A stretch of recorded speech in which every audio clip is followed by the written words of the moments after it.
so much. I love you so much. I love you so much. I love you so much. Hello, all you positive heads out there. Thanks for tuning your beautiful brainwaves into another episode of the Positive Head Podcast, where we are firmly convinced that creating success and happiness is rooted in understanding the ultimate nature of reality and the fact that as human beings, we are all immensely powerful fractals of the one and only source consciousness, which creates and animates all things. Now, of course, understanding this powerful truth is one thing. Applying this incredibly empowering wisdom to everyday life, well, that's another, which is exactly why we provide you with a fresh serving of soul food for thought 5 days a week to help constantly remind you of what matters most. You are it. And I'm your host, Brandon Beecham. I'm the reflection and extension of you who will be here each Wednesday interviewing a different consciousness changemaker.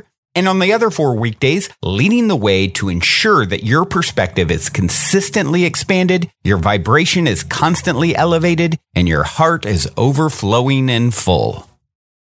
And you guys have heard me say that if I ever run ads on this show, it will only be with a company that I fully support because I believe their intention is to make a positive difference in the world. Well, I'm pleased to announce that day has arrived and that this episode of the Positive Head Podcast is being brought to you thanks to the support of Gaia. If you're not familiar, Gaia is the go-to source for streaming consciousness content online. And you can sign up for your first month for only 99 cents at gaia.com/positivehead. That's spelled GAIA.com/positivehead. Check it out.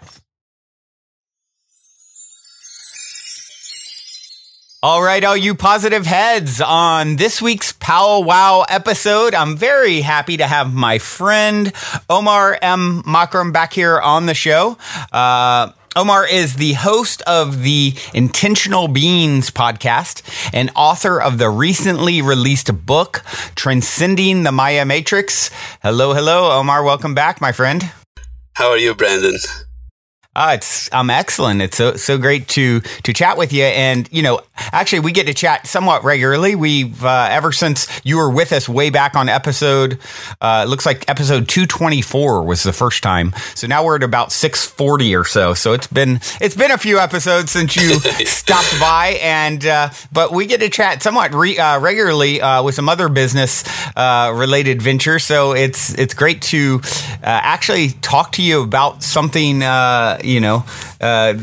basically the topic we originally started talking about, right? The ultimate nature of reality and what the heck is going on here in this 3D time-space continuum. Yes. So you've been up to a lot since we originally had you on. And I know for any of you guys who want to go and get like the full background and history, Omar's full background and history, you can go, like I said, go back to episode 224. But why don't you just touch very briefly on your history and then what's led you up to this book, and then we'll dive into that. Oh, absolutely. So, my history was, I would say that I've been indoctrinated in this life to see it as not as life, as a perception of reality that was so limited, right? Like I experienced a lot of pain, a lot of bullying, a lot of, I was born in Egypt, and then soon after I moved to Libya, where in a time where Libya and Egypt were really, hitting heads bust together, didn't like each other's. And so, there was a lot of pain, and I thought that this is life, right? Even though something inside me was telling me, no, this is not. Something is off. So through meditations, now it's more than 25 years meditation, you get to, tune in and keep realign. So yeah, through this life experience, I've been a rock star in Egypt in time that there was not many people playing rock music, in Egypt, but I was a known band back then. And then, manifesting, traveling, becoming, living here now in the United States, meeting the people that I wanted to meet originally, the gurus, the rock musicians that I wanted to meet, and then building a business, and now a book that been, and based on an insight 11 years ago. And the book has been an instant bestseller since its release. Wow, that's incredible. Congratulations on that. Thank you. Thank you. You sent it to me, and I haven't had a chance to read it yet. My intention was to read it on the plane when I went to Costa Rica recently, and I had it there. And after like 3 hours of sleep, I think I got through like a few pages, and then your eyes start getting really heavy. Yes. So I love that I can have you on and get the download, because I know, 11 years up to this point of you delivering, birthing this, your book baby to the world is, and I know how insightful and how much wisdom you have, especially because, we, like I said, we're friends now. And so I've gotten the chance to really get to know you. So I want to understand, and give me the listeners, sort of as much of a Cliff Notes version as you can, of what the heck, the Maya Matrix is and what you're talking about in this book. Okay, absolutely. So as I just mentioned a little bit ago, been indoctrinated in this life. It is a part, I believe it's part of by design. It's by design that we walk through this perception of reality, from a perception to what is, and finding out that we are actually one with life itself. Even our purpose, our intentions are one with life. So when someone asks me what is the Maya Matrix, it depends on the person. So, but have you watched the movie Matrix?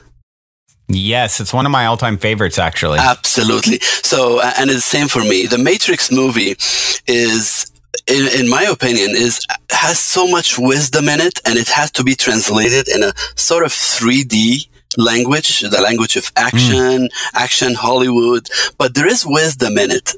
In my opinion, some people refer to it as the most philosophical movies of all time. Wow, I know I've seen that before, and there's so much symbolism and philosophy injected into it. So I tend to agree with that. Yes. And so there is one point in the movie that I want to remind you when Neo discovered his power. Do you remember he was at the end of the movie and the bullets are coming towards him, and he just said stop. That's it. Yep. And so, even though the movie itself been kind of teaching you that Neo is the one, I believe that we are all the one. You are the one in your reality. I am the one in my reality. And that Neo have discovered not his skill, not his power over the bullets. In my opinion, he just realized himself, who he really is. In the middle of chaos. Right. And this is where he was able to control this reality, of course, in a movie set, action, whatever. But that's basically what it is that, and that's basically the message in the book, is that co-creation, the ability to co-create, is a process of self-realization. To understand who I really am beyond the matrix. So the Maya Matrix is just simply the word Maya, as you know, means illusion. Right. And matrix, it is the matrix. So the Maya Matrix is the perception of reality, not life itself. Because life itself is one with who we really are. So yeah, Brandon, those years of writing just taught me so much. Oh my God. I have to put so many things aside, like the podcast. I used to have that podcast and I had to stop because I couldn't. Oh, you're not doing the podcast currently? Well, I stopped for more than a year. Okay. You're back at it though now, right? I just back at it. Yes. Okay, good. So that is what the Matrix is, and it's a process of fine tuning with who we really are. that is basically what's the, and then the book title is Transcending the Maya Matrix, to transcend reality as we know it and become basically one with life as we're supposed to be. And in my perception, we're supposed to walk it here in this chaos, not to avoid it. Right. That's a big that's an important differentiation. It's like, a lot of times people think becoming enlightened or, whatever, spiritual is this very airy-fairy, love and light all the time sort of journey, when really it's sort of taking out the garbage, if you will. It's like, unpacking all the blockages and whatnot that have been there since, probably for lifetimes, right? And, and I love also that you touch on being the one, because that's something that seems to have been coming up a lot for me. A good friend who's been co-hosting regularly, Christopher Jackson, he puts on a festival called One Love, and that's the whole message of it. You are the one. And when you realize, and that's something that, maybe we'll dive into more in a few minutes after we kind of unpack the book a little bit. But for me, Omar, I had to, as I was having, it's funny, your name being Omar, I have a crazy Omar story that's one of my biggest synchronicities, and people can hear about it in the second podcast, and it's even unfolded in the recent weeks. Again, it's been over 10 years. Every few years this Omar synchronicity will pop its head up, and it's been years and years until a few weeks ago that it popped up again. And so it's funny kind of having this conversation with you, and I'm realizing even the synchronicity in that in your name. But essentially in 2006, and what I share in that second podcast is me coming to terms with the idea and the energy of being the one. And it's taken me a long time to realize, yes, I am the one. I am this individual who makes this, massive impact on a particular timeline of, planet Earth. But everyone has that potential because there's infinite timelines. That's the way I see it. And that took me a while to really get. And that's how we're all the one, because of course we're one with the source that creates and animates all things. And we have certain timelines where we can really play that sort of Neo role, because there's plenty of room when you're talking about infinite source creator. And, that's my view and take on it anyway. Yes, absolutely. Nicely put. Yes. So if you would, as much as makes sense to do, I'd love for you to kind of dissect, how does one transcend the Maya Matrix? Oh, man.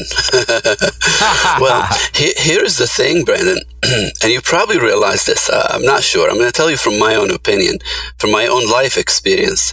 If I'm not walking toward purpose, which is in the moment by moment, what it simply happens is life kick my butt. Is that right? I mean, that's what happens when I am not in alignment. I find myself in the wrong places, wrong people. I'm probably unfair to these people sometimes, I mean, that's what happens when I'm not in alignment. And, I've been indoctrinated in this life, in this perception. And so it's okay.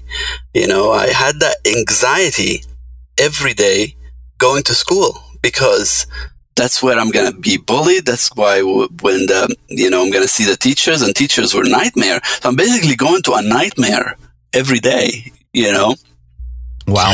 That was my experience, right? And so to come out from this and start to transcend that perception and to really believe that there is a innate guide within that tells me moment by moment what to do.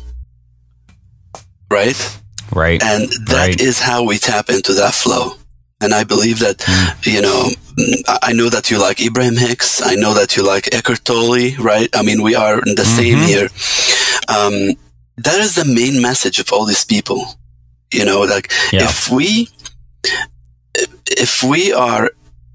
If you are eating breakfast with Eckhart Tolle every day and lunch with the Dalai Lama and singing with the angel at night, and have not really get to that one point, which is the relationship with being, then, what happens here is that we learned about empowerment, but did we really empower? You see the difference? So we are so easy to look for other people and, other methods, other processes to solve our issues, right? But the main thing that we are all striving to do, that which answers your question, that is how we really transcend the Maya Matrix, is by listening within. And if we have not got this point where we ask our question, that one question, that one of those, I call them focus question that get me back into being, is, Brandon, what you're doing right now in this moment, is it inspired action, or you're just following the schedule, following what you're supposed to be doing?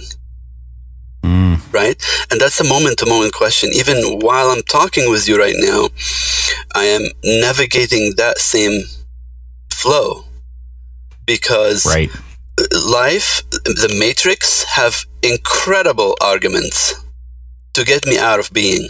Incredible. So powerful. And it will convince anybody who has a skeptic, logical mind that they're supposed to leave being to get this so-called success somewhere else. Right? Right.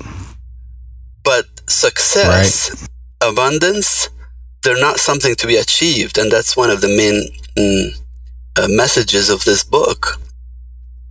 It is a realization. And that's a whole different world. If it's something that I need to achieve, then I'm going to be always attracted to the push-pull of reality, of the mind. Push-pull tension, right? Rich, poor. Right. I'm running towards rich, become running away from poor, right? While abundance, purpose, they are beyond explanation with words. They are a self-realization process, because they are part of who we really are. And that has been a life learning experience for me of fine-tuning. I'm still fine-tuning, trying to, mastering that very thing. Yeah.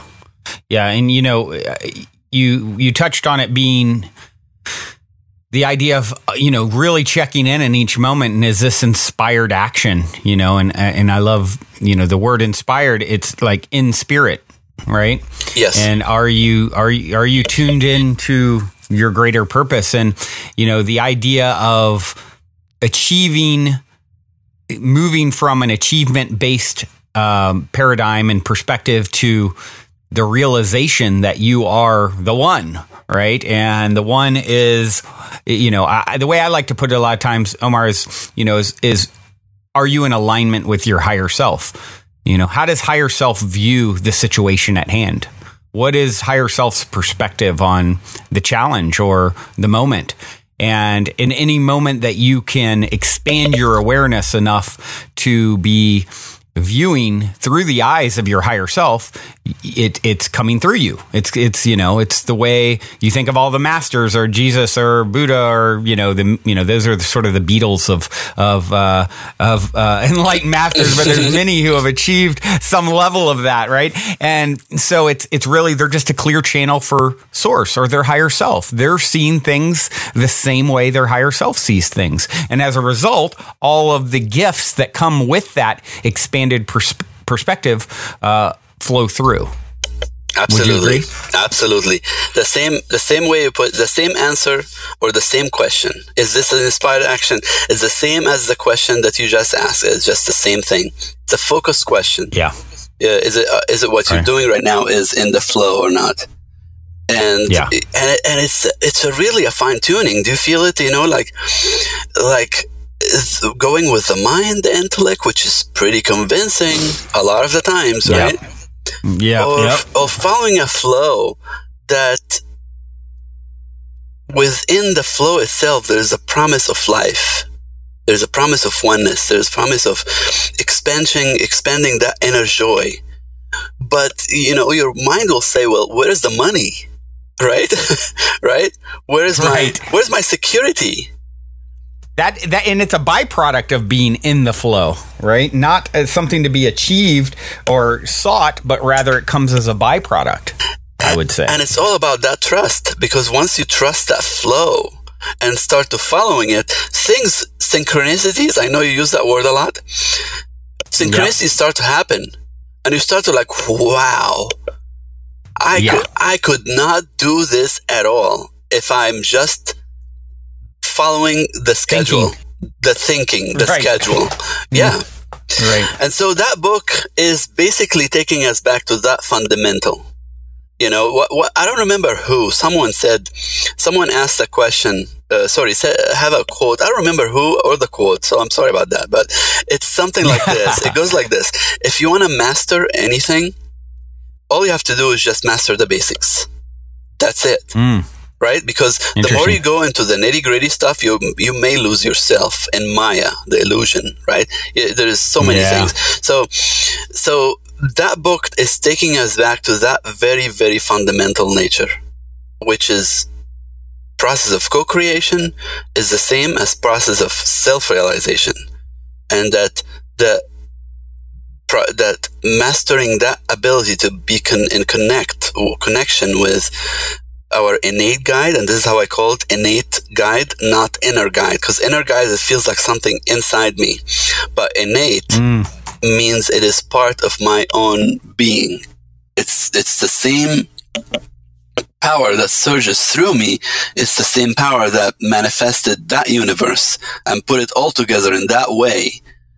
It's the same power that can create all these synchronicities in my life, right? And all I have to do is just tap into that power. Yeah. When I played classical guitar, I don't know if you know that. And so, back in the day when I was young learning classical guitar, I was in a rush. I wanted to play those big pieces, right? I wanted to finish that classical thing so I can take that electric guitar and start rocking, right? So now, as I'm getting older, and now I want to play those classical pieces, I know that I would not be able to produce the sound I want until I go back and relearn myself the basics. So the basics are how high you can get. It has to do with how much you're confident with these basics. And the basic of this book is to connect with that inner power, that innate guide. Yeah, I like that, innate guide versus inner guide, because I think a lot of times, especially in this community, there's a lot of energy given to spirit guides or angels or entities that are in some way referenced as external of self. And, at the end of the day, there may be those archetypes for sure. I mean, I believe those archetypes exist and they show up and people have these experiences, but they're missing a key point that these are extensions of self, as is everything. So it can create, if you're not careful, it's kind of going down the rabbit hole of, digging too far into the details, maybe like you were saying, where if you're not careful, you create this separation. And of course, that's the biggest issue I see with most organized religion is they've created this separation between man and God. And it's, okay, here's the separation. Here's where the separation occurs. Okay, here's the conduit, in Christianity's case, here's the one son we've, anointed. And this is the gatekeeper to get to God. And, all of those barriers are disconnecting us from our the innate truth, I would say, which is, no, there is no barrier. It is so close, people are missing it. You are it. You are the one. And so I think that's an important distinction you've made, innate guide versus inner guide. Yes. You're touching on that, and probably, exactly what you're saying. That's what we call channeling, right? It's really, you can channel all these guides. I have no idea. In my experience, I have encountered things in my meditation that I may call angels or something like that. Like, I'll tell you one experience. Right after I clicked the publish on the book, I published the book, right? In my meditation, I felt like there's a sort of a presence of maybe angel. I have no idea. And basically that voice, that sound was telling me some words like, all right, you've done your part. Now we'll take it from here. That was it. Cool. And literally what happened with me is that the hair stood on my arms because I was connected, not really what is the source of this energy, to the message. And, and that's the fundamental that I'm talking about. Be focused on the message, not the messenger, right? Like, maybe that's an angel. Maybe. I have no idea, Maybe it's my parents. I don't know. My parents who are, have already transcended to the other world. Maybe anything. But, putting an emphasis on the messenger, we may take a package that is, that is not ours, that is not true. But being connected with the message itself I think is more powerful. And when the message came through, it felt so true. It has so many layers to it. One layer was about letting go, about me feeling responsible, that this book has to reach people, right?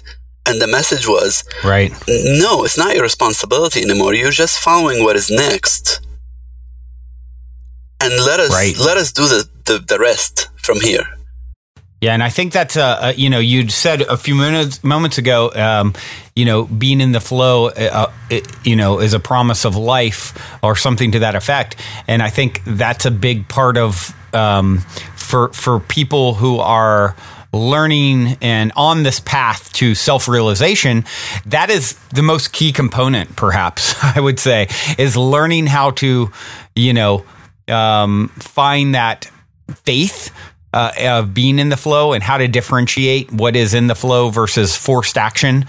And, and so I feel like that's a big piece that's been missed, is for a lot of people, is that dance with, let's call, that voice that you heard in that case. It's sort of, higher self or whatever you want to call it. Like you said, the message is more important than the messenger, but whatever it is, it's sort of like, okay, now the ball's in our court. And that's the way I believe it is meant to be. Like, I see it as, this is like the way, this is the kind of the contract you came here with your higher self is, okay, I'm going to take certain actions that are in the flow of, what feels natural, not forced. And then my higher self gets to dance with me by sort of playing other parts of the, of the experience.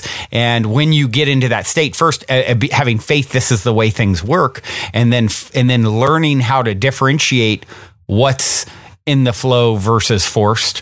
And, some people, and we've been touching on this a lot, but some people might think, well, I'm in this job that I hate, and so how do I find this inspired action when I'm in this sort of uninspired position or situation with my relationship or my job or whatever it is? And I'd like to hear, Omar, your take on that, on getting there from a place of that maybe is not. Up to this point, they haven't lived that way, so they're seeing the reflections of being out of the flow. Very powerful question, Brandon.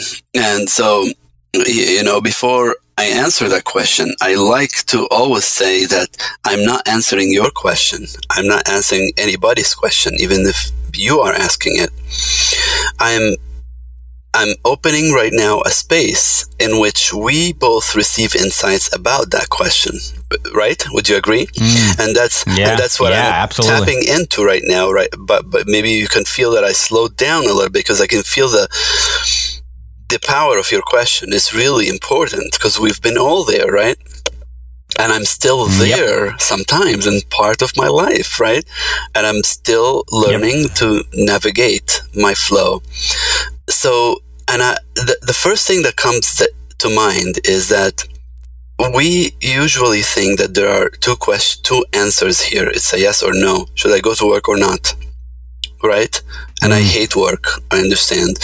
Usually most people think that there is 2 questions here, but there is actually more like infinite answers right there in the middle, right? Right there in the middle, because alignment doesn't happen with the action itself. It's about aligning internally, right? And so let's say I have a relationship or work experience that was really good. It was uplifting at the beginning, and then I started to receive messages from my soul, from everything around me, that I'm supposed to leave, that this is not the right for me. Okay? And that happened to me, in the past. And the decision to leave that relationship or to leave that work can have so much fear. It's very hard. Yeah. Very hard. You've been in relationships and you probably know how hard it is to leave a relationship that you've been together for years, or a work experience. And so, yeah, for sure. And so the way I see it is that through that fine-tuning process over the years, I was able to see the light at the end of the tunnel, so to speak. When I allow that innate guide to take my hand one step forward into that flow, to tap into that flow, things gonna get better, and I have no idea how. Now, that experience happened over and over and over in my life, that I started to develop trust in life, right? Somehow I was gifted in that way, I don't know, but I walked it that way, and I started to develop that trust. And now I'm in this situation, and I receive so many messages, right, that life been kicking my butt, because it's telling me, okay, you got the message to leave, but you didn't. Now you're gonna have some pain, right? You're gonna have interactions, situations that are not in harmony with your higher intentions.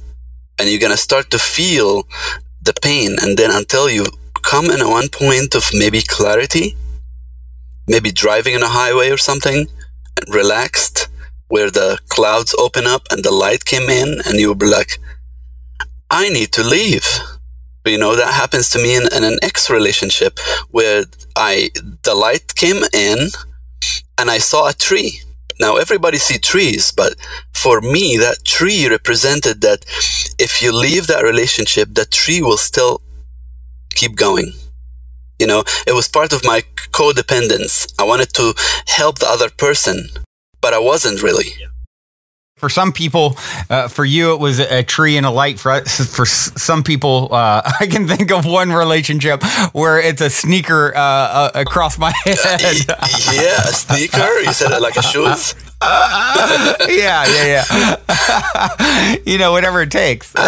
Shoes will work. Shoes will work. It will work. It doesn't matter what it is. It's the feeling, right? It's the way you feel about it. And the tree at that point in time told me, basically, you're going to leave and the tree will keep going without you. It's not going to end. That's a message that I got, right? It was not the first time I saw a tree. What? Make like a tree and leave, right? Make like a tree and leave. And so that's what I did. But I couldn't do it before. It was like breaking part of myself. There was so much interrelating me and this other person, or me and this job. I was, I was in the Maya. I was, I don't know what's the word, like tied in so many different levels of my being. Yeah. And sometimes breaking it will like have the worst effect on me. So following the innate guide is the way to me. That is the missing ingredient. There's no other missing ingredient. Is listening and fine-tuning. Yeah. And of course, doing that, one of the biggest, most powerful ways to do that I know you will agree is meditation. Another thing that, to start tapping into that innate guide, just setting the intention guys, to tap into that innate guide is so huge. And sending the message that you do trust in life, that you do trust, and maybe you're in that job that is not ideal. And if you can move into a space where you realize, okay, this is a reflection of my thoughts and energy up to this point, and I'm grateful for it because it has made me who I am and it's leading me to where I'm going next. Instead of having that resistance to the situation, you bring gratitude to the situation. I believe very, very strongly this is the way you start taking those baby steps to transcending it and moving on to what is a next chapter, because you've got the message, right? You've learned from it, and now you're using it as, contrast to make choices as to what you want next. And by bringing appreciation to it, especially if it's been difficult, it's like, what you resist persists, and what you accept you move through, right? Yes. And it is still about following the flow. Like some people like following the innate guide. Like, I cannot tell you how many processes, right? That tells me do this before breakfast and, and this after lunch, right? But if I don't have that hookup with being, it doesn't matter what I do. It doesn't matter what processes that I'm following. Right. It's about listening within, and it takes so much courage, man. Oh my God, it takes courage and it takes experience, because I have seen it working before. Why not? It's not working today. I remember at one point in time, back in the day when I was playing rock music, there was a situation with the government of Egypt. And I don't talk politics here at all. When I set intention, I don't talk politics. It's Maya, basically. But there was, at that time, they accused us in so many magazines and everywhere we go. They accused my band and other people and bands also that we are satanic, because they didn't understand what we are doing. Who are these people with long hair screaming and doing those weird things, right? That didn't understand, right? And so they came one day, took a whole lot of people to jail, right? And I was just safe. They came, took the guy next door, the guy who lived in the top, in the second story above me, who has nothing to do with nothing. I was the one accused in the magazines. I was me, and my band was the one accused to be the kings of Satanism in Egypt, right? What a trip. Police came and took the guy next door who has nothing to do with anything. And I remember at that point in time, I just had enough in me, trust in my process, that at one point I told my mom, who were scared at that time she was, and I told her, remember that even if they took me, that there is a God in jail. Right? Wow. That's powerful. That is so powerful. And it wouldn't happen if I'm not following, if I have not been doing the meditation, receiving the insights, following the insight, and feeling safe. I remember I had a sponsor at the time, because I was just, I was a bad boy back then. I've experimented with drugs and stuff like that. Yep. And I had a sponsor in NA who consistently told me, just let go. It's not your thing today. Just let go. And say that God, which I called back then God, is with you because of your intention. And I just believed this blindly. I just felt the energy of it. And I tapped into it, and I was just saved. I never had one day in jail, Wow. With all this mess. I cut my hair to feel safe while I'm walking around, because everybody was looking. I mean, that was the main topic in magazines and all the media for an entire year. So there was an insight, a dream, that I'm holding a pair of scissors in my hand, and I took that dream as cut your hair. That was the insight, and that's what I did, right? So anyway, it just takes some experience, and it takes courage too, in my opinion. Yeah. Yeah. What, wow, that's, and I think there's something to be said for, you had courage, but you also had faith, and it's sort of like your willingness to face. I mean, that jail is a pretty fearful idea, and I can imagine, where you were at the time. I don't know. Did you say you were in Libya Egypt. at that time? I was in Egypt, okay. And that was not a normal jail. That was national security jail. Right? Wow, People have been taken without court, without lawyers, or anything from their beds, from their bed while they're asleep. And they took evidence. Their evidence that they're satanic is a bunch of records of Metallica and Megadeth and stuff and T-shirts that has skulls on them. That was the evidence that they're satanic. Right. Imagine that. I guess that would make everyone satanic then, since everyone's carrying a skull around. And but what I think is interesting about your story is your faith and your willingness to, face fear. You hear, fear, forget everything and run, or face everything and rise. And you were sort of staring it down with faith, and as a result, it melted. It sort of, you floated above it, right? It happened to me, and it's probably based on my intention and work that I've done before. So in the midst of all this crazy stuff, it just happened to me, that serenity that I don't know where it came from. Yeah. People walking around saying you're supposed to be freaked the F out. Yeah. Right. Because these people, I heard stories about what happened to them in these cells, some stories, right? Mm-hmm. But I was in that weird pink cloud feeling. Wow. I think that's and the choice, such a great example. Yeah, and the choice kept coming to my head. Follow the illusion or follow that feeling. And I somehow had enough in me experience to follow the feeling. Yeah. Wow. What a powerful, powerful example. Follow the illusion or follow the feeling. And that's something, how many people out there get caught up in all the fear of what's wrong with the world, and, the end is near, and, there's so many things that are off in the world, and climate change, and it's all going, to hell in a handbasket. And there's so many things that we can grab onto that are inviting us to follow the fear.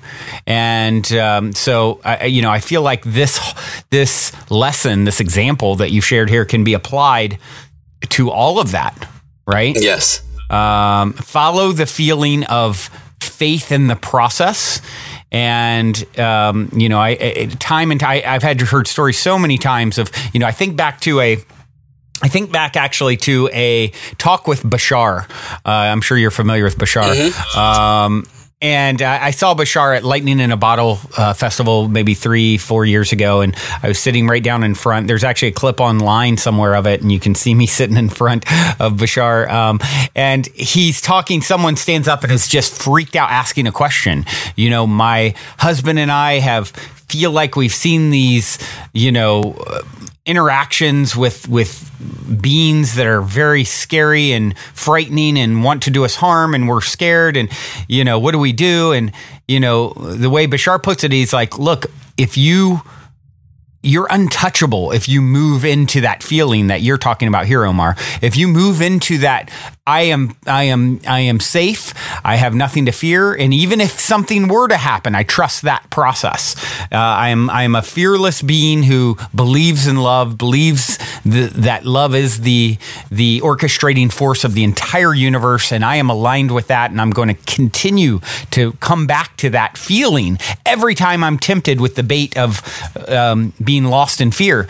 And if you can do that, he was saying, you will find yourself floating above any and all. You'll become invisible to energies that are not on that wavelength, just like you. I mean, it doesn't even make sense. If you were one of the main artists that they were after, why the heck would they grab your neighbor who's got nothing to do with it and leave you alone? It doesn't even make any logical sense, right? No. And that's the kind of thing that happens, I believe, time and time again, where you literally become invisible to forces that are resonating at that fear frequency because you're not tuned into that. You're not a vibrational match for it.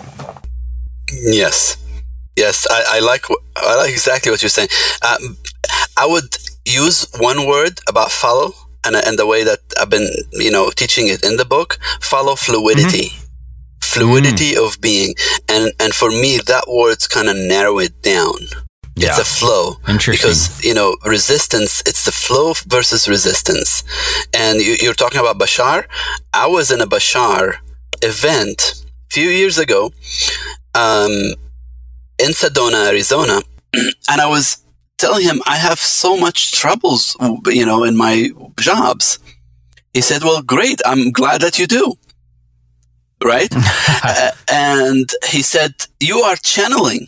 I was in those 11 years writing the book. So he said, "You are channeling. What are you doing in these other places?" So Bashar and Ibrahim Hicks, also another one of those sitting in the hot seat thing, also told me the same thing. They told me, "You are channeling. Follow that," right? Yeah. I needed to hear this from people that I was looking up to. And just so you know, Bashar is channeling supposedly an ET. Again, I don't care about the messenger. I care about the message, right? So whatever, if they're... That's exactly what I always say about that whole phenomenon. I'm like, I don't care whether they're talking to a ET or a non-physical entity. It would be no weirder than, whatever the being is that occupies their 3D form now. To me, all I care about is what is the message. I repeatedly say that when referencing the whole idea of channeling. Exactly. There's so many things happen to me that are extremely weird. I was healed in 1 second by a guy. My mom woke up at 4 a.m. in the morning, 4:22 a.m., having a vision that someone's sitting on my chest and I cannot breathe. At the same moment, I had an accident. I hit my chest in the other side of the of Cairo, Egypt, at a time that we didn't have cell phones back then, right?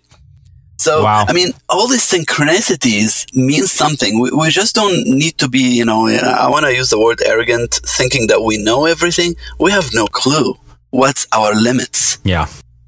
We have no idea where we can go. Right. All right. Well, now seems like a good moment to take a quick minute to tell those of you who aren't familiar a bit about our sponsor, Gaia.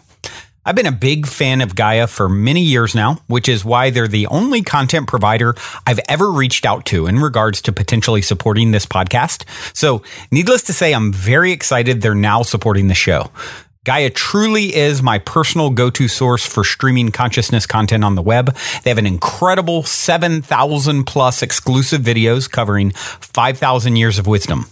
Just to give you an example, on the show Missing Links, the incredible researcher Greg Braden explores all the biggest questions concerning who we are, where we come from, where we're going, by connecting the missing links between science and spirituality to complete our understanding of humanity's history and to better understand the interconnectedness of all things. Awesome, right? And that's just one example. As you guys constantly hear me say, it's a daily conscious effort to maintain an elevated vibration. And if you're looking to go deep down the rabbit hole to do so, then Gaia is the best place I know of to do it, period. And you can sign up for your first month for only 99 cents at gaia.com/positivehead. That's spelled GAIA.com/positivehead. Check it out. So I'd like to ask you a question. I was looking at the Intentional Beings page, and it looks like you'd had some conversation about Kundalini awakening. And, speaking of rock bands, I don't even know if you and I have ever had this conversation or not. I was in a rock band for many years. That's how I originally moved to California. And, I was in a band actually called Kundalini. Ooh. And, wow. Yeah. Okay. And so that was a very fun, time in my life when I was, playing music very regularly. And, we played with quite a few big bands at the time. And, just had a lot of amazing experiences.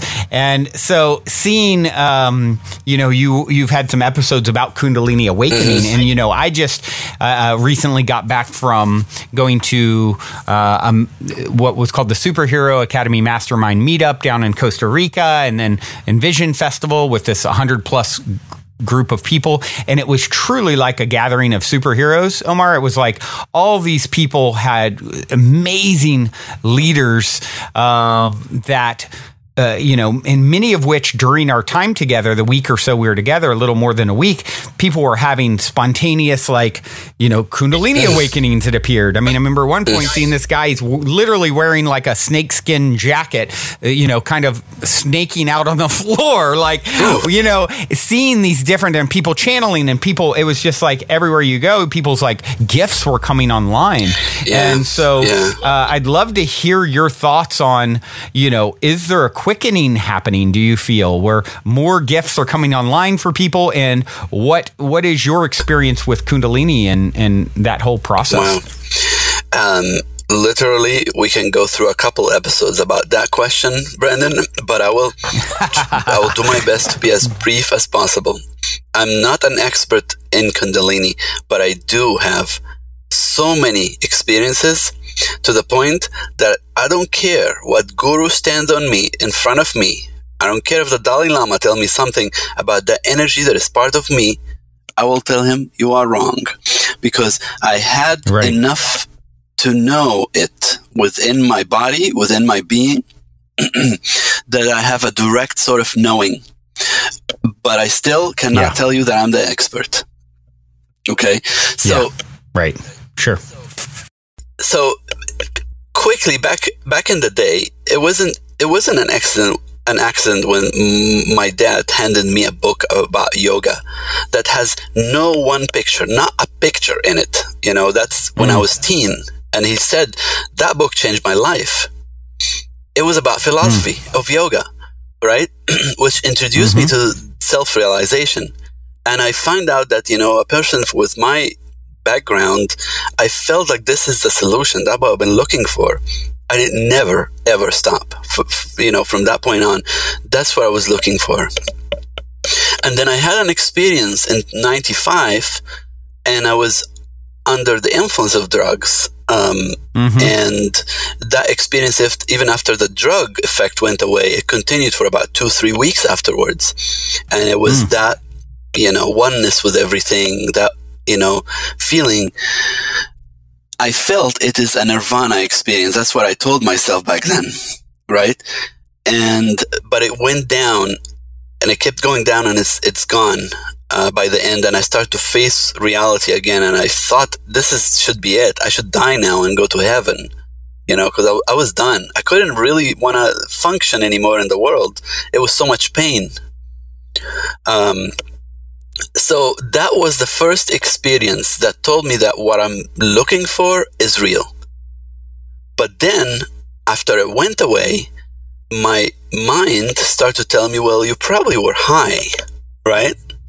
You probably had just that crazy thing going on.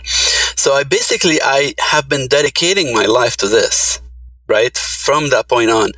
And in 2002, I was here in the United States, influenced big time by Abraham Hicks.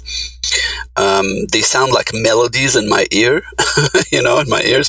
And so there was a tape called Blending with Inner Being that they have recorded probably in the 90s or something. And somehow I felt that this is it. That's my focus, blending with inner being. And I was influenced by Esther Hicks's experience with, her head is moving, pronouncing words with her nose.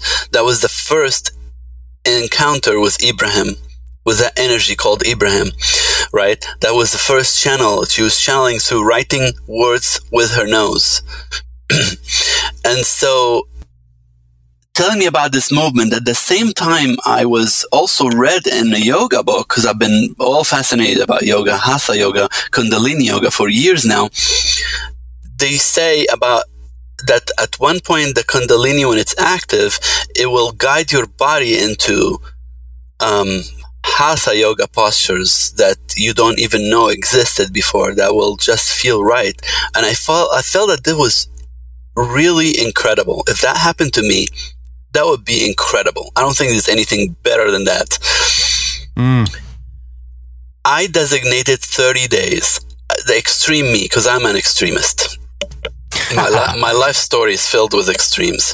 So I designated 30 days to just meditate and do exactly what Esther Hicks was telling in this book. To meditate and focus on, Abraham Hicks taught us to do it 15 minutes a day. I did it 12, 16 hours a day for 30 days. Wow. Yes, I mean, I didn't do anything else besides going to the bathroom, eating, and going back to meditate. I just happened that I was just... What discipline? I just left a relationship and I feel the pain of that, separation. And at the same time, I was new in a country, all by myself. I don't know anybody but myself, in a country, in a house, by myself. So I did that for 30 days. And I remember at one point at the very end of those 30 days, I just stood up in the middle of the living room, opening my arms wide. And I said to myself, if there is one person in this world will have that blending experience with being, it would be me. And I said it with completely having in my mind all the years of seeking, or the prior experiences, the intentions that made me change countries, made me, that long experience of really devoting to that, which is, I want to know, right? I want to know what is beyond this. And then I started to feel these movements. So that was the first experience of, I don't know if it's the first, but it was the most powerful experience that started with me. And it started by moving my hands, my legs, my head, and then into the whole body. And that experience is still going until this day.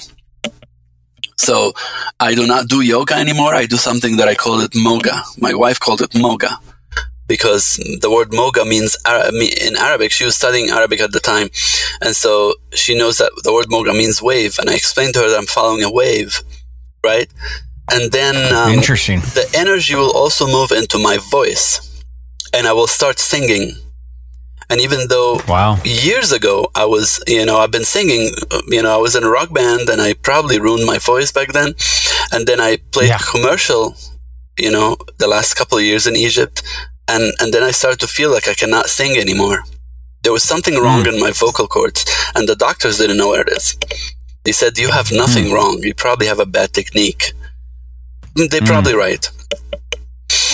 And so I stopped singing. I cannot sing right now intentionally. I cannot sing with my will. But when I tap into that energy, it sings through me. And I know this may sound weird, odd. It is true. And I still, until that day, after I don't know how many, 10 years, my wife is the only one who can be around when I'm doing these things. And I still ask her, Julie, what do you think when someone doing like that? Don't you think that I'm like a complete, airhead or something? What do you feel? What do you think? She said, well, I think it's you. It has been you since I met you, so that weird sounds that come through the voice and goes really, really high, and it goes through scales that I never ever tried in my life. Egyptian scales, Middle Eastern scales. Some people call this speaking in tongue. I don't want to do this. I don't want to go through definitions because I want my energy I don't want any predefined anything. Yeah, right. I'm following the energy. I know it is Kundalini because from that point on, I had the experience of, so that was the beginning. And then it continued to evolve into, more things. At the beginning, there was a lot of anxiety. And I didn't have anyone that I know who had these experiences. So I didn't really know who to ask, except, going to Abraham Hicks and sitting in those hot seats and ask a question or something. But other than that, I didn't know anybody. And so I had to navigate. And it took me that long. It was scary at the beginning, and it was a mix of fear, a lot of anxiety, and it was also extreme bliss and ecstasy. Wow! For no reason. Wow! Wow. And for those who aren't aware, well, first off, a couple points. One is you've touched again on something that's somewhat synchronistic from, I mentioned episode number 2, I share my Omar story. One of the other stories I share in episode number 2 going back years ago is a story where my ex-partner was having spontaneous singing experiences. And then we met someone who started singing the same melody, and this whole magical thing, channeling experience unfolded. So I didn't it's funny know. because I didn't know that. You've touched on 2 different stories that are in that that original kind of about me episode. So I would recommend anyone who wants to hear those to go back and listen in. And as far as for those who aren't even familiar with Kundalini being a Sanskrit word that supposedly is a dormant energy. It's dormant in most people at the base of your spine, right? And then through some sort of a meditative process in Omar's case, or spontaneously, it'll happen sometimes where this energy, they refer to it as a serpent energy, will rise up the spine and become active. And it's can be, for some people, scary if they're not prepared, or it kind of like if you have a lot of blockages in your chakras, it's kind of like just sort of this powerful energy kind of rips through them, and it's not always pleasant, and and other times it's very blissful.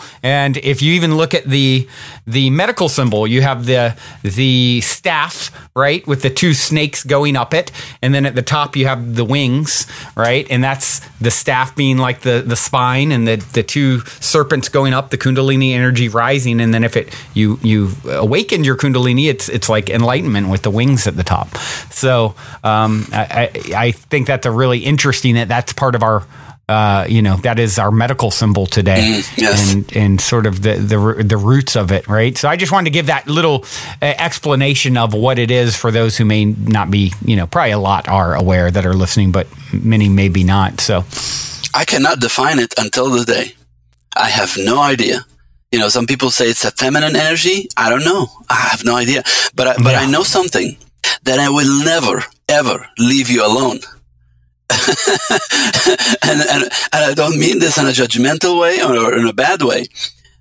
When I'm out of alignment, it will feel really, really horrible. And if I am in alignment, it will guide me more into it. So that energy is always intending to getting me inwards to be one with who I am, whatever that is, that fundamental me. And it's always pointing me in that direction. And always. Very, very cool.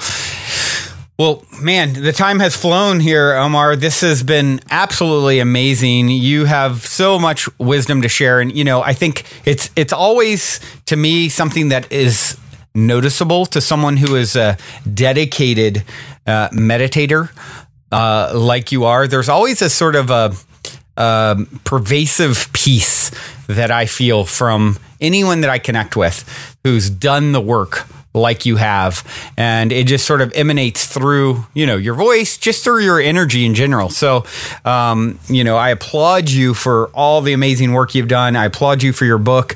And for those who want to check out the book or connect with you, what is the best way?